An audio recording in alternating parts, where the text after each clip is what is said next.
As we open the year, we are now here together as we come to inspect this new Kipevu Oil Terminal, which will go a huge distance towards ensuring that we are able to reduce not only the cost of fuel to our people, but also to ensure that Kenya is able to consistently have an adequate supply of fuel for our needs and our development needs and for our people.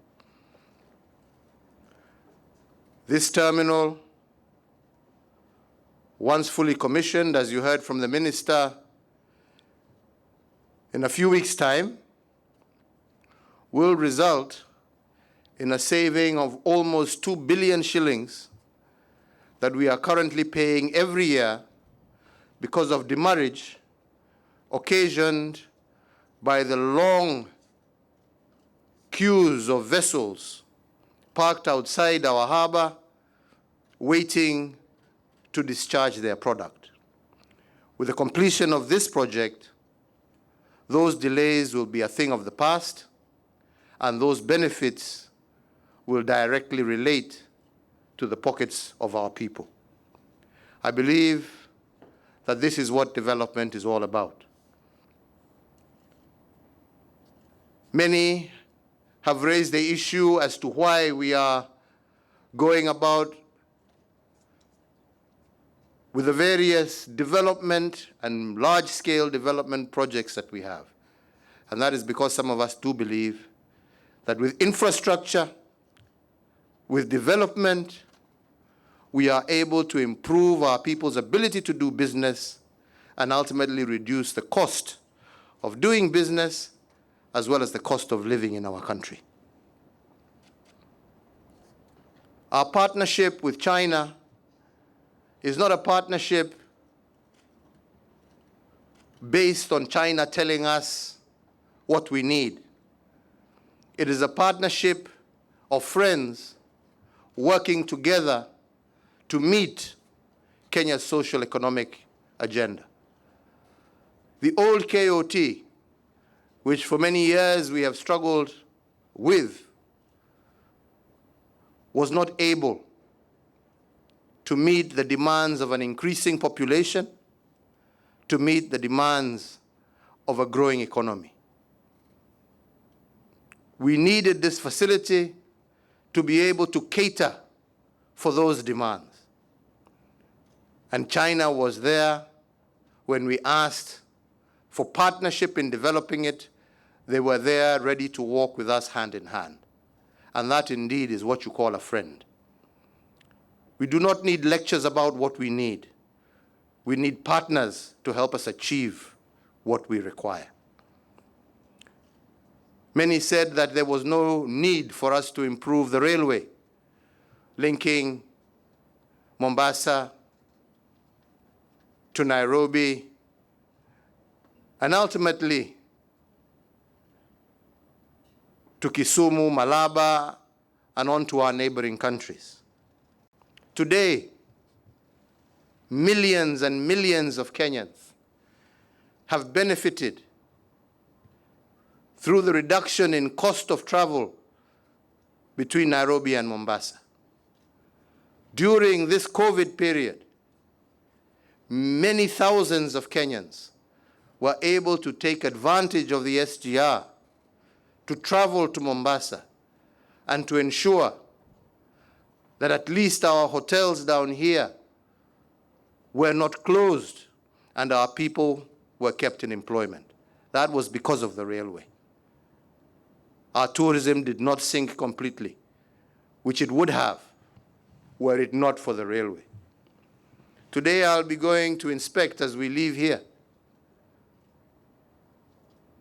the SGR that has transported our farmers' tea down to Mombasa. Previously, to deliver one container from Nairobi to Mombasa would cost an average of 60,000 shillings. Today we are able to deliver that container for 17,000 shillings. That is a direct saving that goes to the pocket of our farmers. That is what development is about. We will be up here soon again, working and now commissioning all the new link roads of Mombasa. If we look to my right, we are working progressively. The road is done, linking one mainland to the other through the Dongokundu bypass. The roads are ready. The bridge will be ready soon, meaning that for many travelers who have suffered from congestion as a result of having to drive through the island in order to get from one mainland to the other, that now will be a story of the past. Again, facilitating development, easing the cost of travel, and ultimately reducing the cost of living for our people. This is what development is all about. Today, I want to thank our partners, the People's Republic of China, for being there and walking with us hand in hand and meeting us at our point of need. And I am sure that as we move forward with the kind of pace of development that we now have achieved, we will be able to say we have achieved an end to poverty. We will be able to say we have increased the opportunity of our people to get decent jobs through shipbuilding, through the special economic zones that will be developed as a result of Dongokundu being finished, through the dualling of the road from Kilifi, Mtwapa to Nyali, which will mean that people are able to move that much faster and much more efficiently. And I believe that this is what we need. Kenya, Africa does not need lectures. Kenya, Africa needs friends willing to work with us to achieve our goals and our aspirations. And today, through you, Minister, I want to thank the President, the government, and the people of China for being true friends indeed and meeting us at our point of need to be able to help us achieve the social economic development that we are achieving. We look forward to continuing to increase that pace of development and working together for the mutual benefit of our two countries in a win-win situation. And indeed, through our discussions today, we have also focused ourselves not just on infrastructure, but how to increase trade between our two countries. How China can open more of their market for Kenyan product that will enable us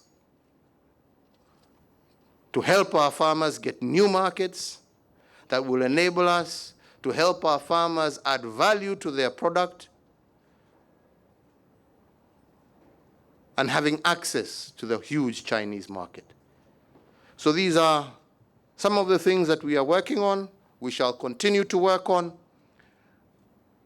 and we look forward to future bigger and better things that will drive our country forward and that will achieve progress, peace, and prosperity for all our people. Asanteni sana. Thank you very much. This facility is timely as it will address the twin challenges of growing volumes of imported petroleum products, while at the same time cutting demurrage costs, which has contributed significantly to the high cost of oil products in the region.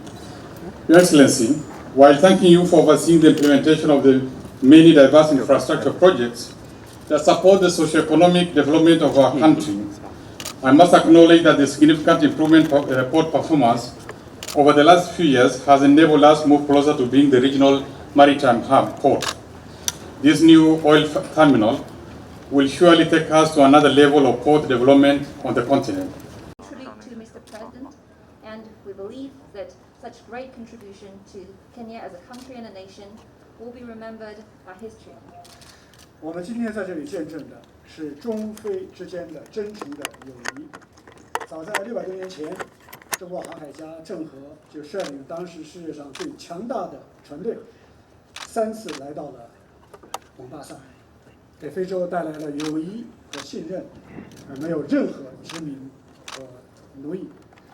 600年后，中国的工程技术人员踏着郑和的足迹，再次来到了蒙巴萨，来到了肯尼亚，在这里修建了最好的铁路、最好的公路，还有今天最好的油气设施。事实是最雄辩的证言，历史是最公正的裁判。我想肯尼亚和非洲的兄弟姐妹们心里清楚，谁才是非洲真正的朋友和伙伴。